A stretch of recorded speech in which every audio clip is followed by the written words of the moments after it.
It's the Happy Families podcast. It's the podcast for the time-poor parent who just wants answers now. Hello, this is Dr. Justin Coulson. Today, a guest on the podcast that I'm so excited to be able to speak with. If I was to put together a list of favourite authors, favourite influencers, people who have done things that are talk-worthy, right at the top of the list would be a guy by the name of Daniel Pink. Dan Pink is the author of 5 New York Times bestsellers, including his latest book, The Power of Regret, How Looking Backward Moves Us Forward. He also wrote a book that almost everyone in the entire world has read, I'm sure, called Drive, and he had a book just come out in the last year or so as well called When. He's prolific. That's all I can say. He's had a TV show on National Geographic that's been seen in like 100 countries, writes for all of the big publications in the US and around the world, and has done a whole lot more stuff. And Dan joins me for a conversation about his brand new book, The Power of Regret, How Looking Backward Moves Us Forward. Dan, thanks for being on the Happy Families podcast. This is an absolute delight. I'm glad to be with you, Justin. Thanks for having me. So, Dan, I'm going to show you my phone just here for a sec. It's literally gone blank as I picked it up. Let me find it here. On the 24th of the 4th, 2021, I wrote this little note to myself that I wanted to write a book all about the power of regret. In fact, I've come up with the opener. I wrote, of all the words of tongue and pen, the saddest are what could have been. A little couplet. And I thought, let's write a book about regrets, the science of regret, examples of people's regret. Should we avoid regret or is it our best teacher? I thought there's something in this. I've got an idea. I reckon it could be a New York Times bestseller. And I regret taking so long to get onto it. But somehow I think that you did a better job than I would have done. You know, I wish you would have done it. It would have saved me a lot of grief of writing this book. So, Dan, so many people say that they don't have regret. You've touched on that in the book. Why do you think they're saying that they don't have any regrets? And you actually reject it outright. Why do you do that? Well, let's talk about the baseline first, is that everybody has regrets. What we know from 60 years of science in psychology, neuroscience, cognitive science, developmental psychology, is that regret is one of the most common emotions that human beings have. It's arguably the most common negative emotion that human beings have. If you don't have regrets, it means you're probably a 5-year-old or you have some brain disorder or you're a sociopath. But everybody has regrets. So why would people say that, right? When we know that everybody has regrets. And I think it's a really intriguing question, Justin. I think part of it is that people think that is courageous, that's a sign of courage. I don't have any regrets. I'm bold, I'm courageous, all right? I think that's one reason. I think another reason is that people are over-indexed on positivity. They think that the way to lead a good life is to have only positive emotions and no negative emotions. And I think another reason is that we don't know what to do with our regrets. So it's much easier to ignore them or bury them. It turns out that we have a half century of science saying that is a colossally bad idea. So what I'm trying to do in part in this book is normalize this emotion of regret because it's normal. There's a parent on page 44 of the book who says one of her great regrets is, and I quote, I yelled at my daughter when she was 5 on the way to school when she spilled some yogurt on her uniform. I really laid into her and I've regretted it ever since. She didn't deserve that. I upset her so much. And for what? A bit of a stain on her uniform? I will never stop regretting that moment. I've never yelled at her in that way again. So I learned from that mistake, but I wish I could take that moment back. Now, I read that and I thought 2 things. Number 1, I relate. But number 2, if that's the worst thing she's ever done, she must be a pretty good mum. It's an interesting thing about what people regret. Obviously, and I think that tells us something. Okay, so let's probe that just a little bit. Think about that mom, or think about any parent. All right, think about all the decisions that you make as a parent. Think about all the decisions you made as a parent yesterday, or last week, or last year. Think about all the actions you took as a parent yesterday, or last week, or last year. Most of them, you, me, I don't even remember. Okay, so if you have an action or a decision or something that happens to you, and not only do you remember it, which itself is amazing, but you remember it and it makes you feel bad, that's a very, very, very, very strong signal. And so my guess with this person, and what is it a signal of? It's a signal of, and this is the thing about regret. Regret clarifies what we value and instructs us on how to do better. Now, it sounds, I did not interview that person. That was an anonymous entry in among the regrets that I collected. But my guess is that that person has actually used that as instruction for the future. But I think the other thing about it is that it probably raised the question of what she values. And I think what she values is kindness, but not only toward her children, but toward other people. And so in that sense, this negative feeling is actually incredibly helpful, because in this case, it's a message to this parent saying, you know what, I actually value kindness more than I expect, and I've been falling down on that. I need to be kinder more broadly. Second, it's offering her instruction about how to deal with her kids. Now, what she could have said, no regrets. I yell at my kid, who cares? All right, that's not a good idea. That's not a good idea, because you don't learn anything from that. And so now I'll tell you what's also a bad idea. I yelled at my kid. Oh my God, I am the worst parent there ever was. I'm going to wallow in that regret. I'm going to ruin it. That's a bad idea too. What we want to do is we want to use those regrets as a signal, as information, as data, enlist them, draw lessons from them, and use those lessons to move forward. I want to talk about those lessons in just a sec, but first, a little bit of autobiography, if I can. My career is built on regret. Literally, early mistakes that I made as a father, I couldn't be more grateful for my regrets. Couldn't be more grateful for them. And in The Power of Regret, in your book, you talk a lot about how we can reframe regret. We can look at what that mum did and how she, instead of beating herself up, can say, this is a learning opportunity. How does this reframing work? Well, what we want to do, as I said before, is find the third way. Again, don't ignore, don't wallow, and confront. Now, how do we do that? To me, there's a process that we should go through. It's relatively simple. It's just that no one, and it's rooted in science, just that no one ever talks about it. No one ever taught us how to do it. So the first step, we can think of it as 3 stages: inward, outward, forward. Inward, outward, forward. So inward is, the first step is, how do you reframe how you think of yourself and think of the regret? And one of the things that we see is that when we screw up as parents, or as people who are parents, the way we talk to ourselves is brutal. It's cruel. Our self-talk is often lacerating. That's a bad idea. There's no evidence that's effective. What we should be doing in the face of these mistakes is treating ourselves with kindness rather than contempt, recognizing that our mistakes are part of the human condition. That itself is really important. I've collected regrets from all over the world. Any regret that any parent out there has, I got it in my database. Our regrets are part of the human condition. The other thing that I think is important for parents is that when you screw up, when you make a mistake, that's a moment in your life. It's not the full measure of your life. That's a moment in your parenting history. It's not the full definition of your parenting history. And so when we do that inward look frees us up to do the more cognitive work of making sense of our regret and drawing lessons from it. In the book, you talk about at leasting and if onlying. Can you maybe step through those strategies? I feel like they're just so immensely, perfectly practical for what a parent can do when they blow it, when they lose it with their kids, or when they're impatient or completely fail to show up. So regret is powered by something called counterfactual thinking, that our brains can imagine events that run counter to the actual facts. And there are 2 types of counterfactual thinking. There is what psychologists call upward counterfactuals, where you imagine how things could have been better. If only I had married Edward instead of Frank, my life would be better, right? So you imagine how things could be better. Upward counterfactual. They're also something known as a downward counterfactual, where you imagine how things could have turned out worse, where you say, I regret marrying Edward, but at least I have these 2 great kids. Okay, so you find the silver lining in it. And here's what we know. Upward counterfactuals, if onlys, regret is the poster child of upward counterfactuals. If onlys make us feel worse, but help us do better.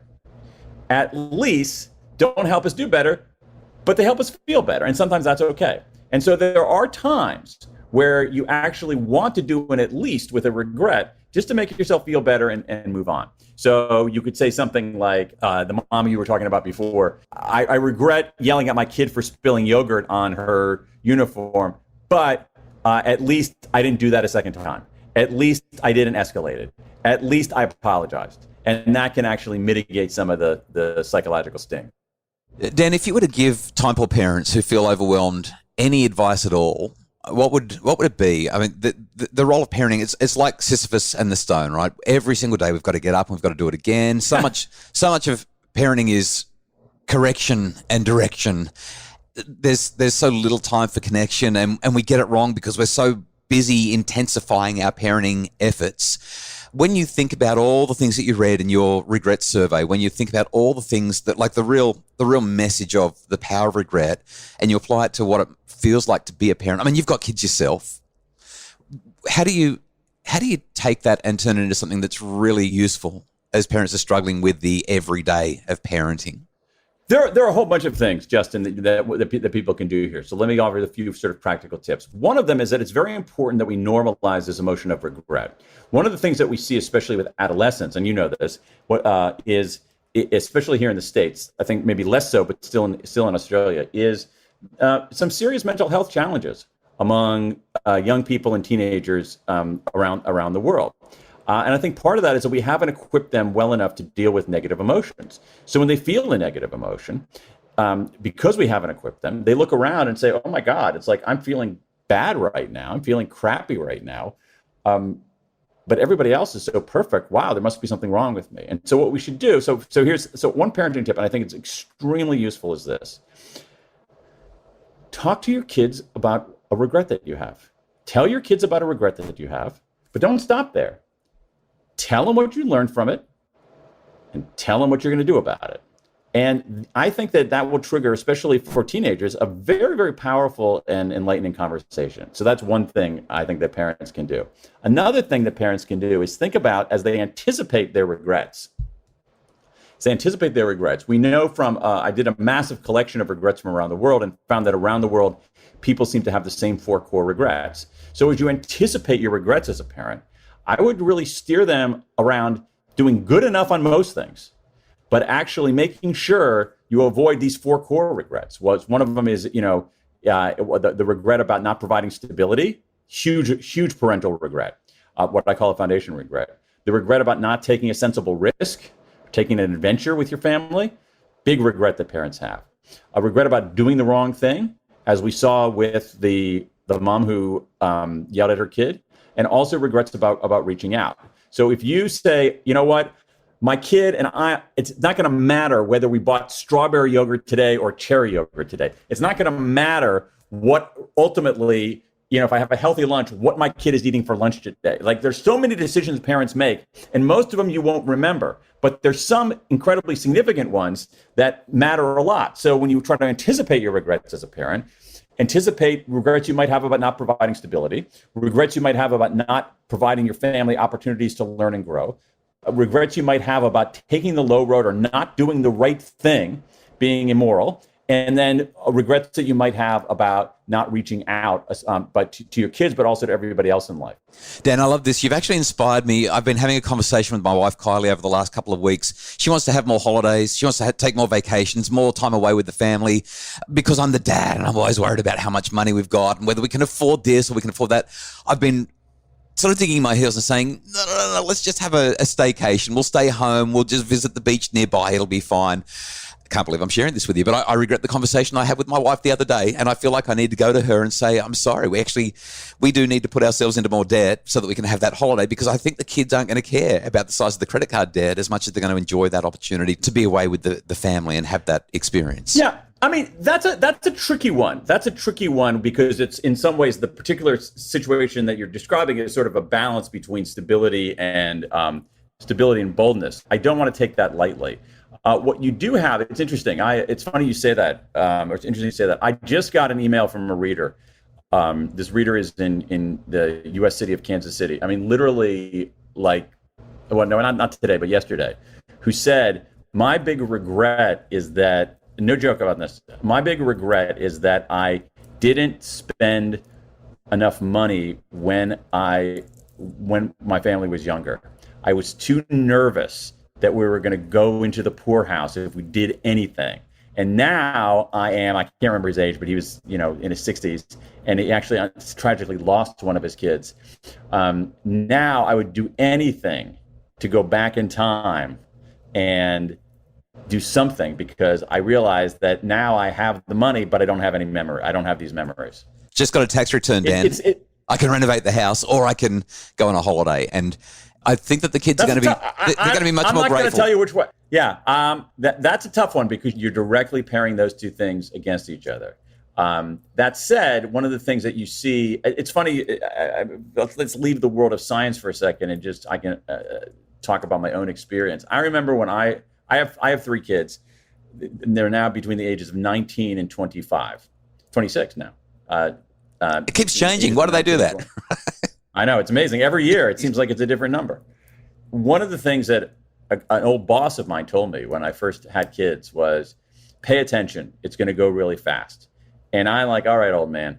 And then I realized, like, God dang, he was right. I mean, and so is it going to matter all that much if you pay off your mortgage, this year or 2 years from now? But your kids are only going to be 9 and 11 once. So again, I don't want to take those kinds of situations that parents have lightly at all. But these are worthy things to think about. And I think more broadly is that if you make these kinds of decisions and it's a mistake, talk to your kids about it. Here's the thing. I mean, you know this from your research and from your own lived experience. I think one thing that parents don't realize is that their kids listen to them way less than they think, and they watch them way more than they think. All right. That to me is like a central fact of parenthood. And so if you demonstrate these behaviors of normalizing regret, if you show, hey, I made this mistake when I was younger, it hurt, I didn't enjoy it, but I learned this lesson, and now I'm doing this instead, your kids, and you show them what you're doing, your kids are going to pay attention to that. Your kids are going to pay attention to that far more than if you wag your finger at them. Yeah, this has been the best part of the interview. I'm so grateful for what you've just shared. I feel like we've just had a little therapy session, Dan. That was beautiful. And I know that we barely know each other and we're talking in a public sphere here with a podcast. But when you reflect on your life, and I'm sure you've been asked this question many times because of the book you've written, Dan, but what stands out to you as significant regret? Is there anything that sort of that you're comfortable disclosing where you just think, gee, I shouldn't have said yes, I shouldn't have done that thing? Where do you go? I have a lot of regrets. I have a lot of regrets. I have many, many regrets. Now, I have learned over the years and through this research not to let them debilitate me. And they don't. But I still have regrets. I'll give you one example. I have a lot of regrets about kindness from when I was younger. And what's interesting is that in all these regrets that I've collected for this book, there were a lot of regrets about bullying. Okay, from younger, I was amazed at how many regrets all over the world where people regret having bullied somebody. They don't regret being on the receiving end of the bullying. People regretting being the bully. Now, fortunately, for my psychological health, I was never a bully, but when I was younger, as a teenager, as a university student, even as a young professional, there were instances where I saw people not being treated well, people being excluded, people not being treated fairly. I saw it, I knew it was wrong, and I didn't say a word. And that has bugged me for decades. Now, same kind of thing. It's the same kind of thing. That's a very normal experience. What the key here is, what do I do with that emotion? What do I do with that stomach churning feeling that I'm describing? I can ignore it. I can say, no regrets. I'm positive all the time. I never look backward. What's past is past. Bad idea. I can also say, oh my God, I am the worst, most wretched, vicious human being that has ever walked the face of earth. I am terrible. That's a bad idea too. What I should be doing is saying, wow, I feel crappy. This makes me feel bad. That's a signal. What's it telling me? And in similar to the case with the yogurt mom, what it's telling me and it's helped me is like, I actually value kindness more than I might consciously realize. And it also instructs me to be more inclusive, to stand up when someone's being mistreated, to bring people in. And I've really tried that. Now, had I not reckoned with that, I don't know if I would have done that.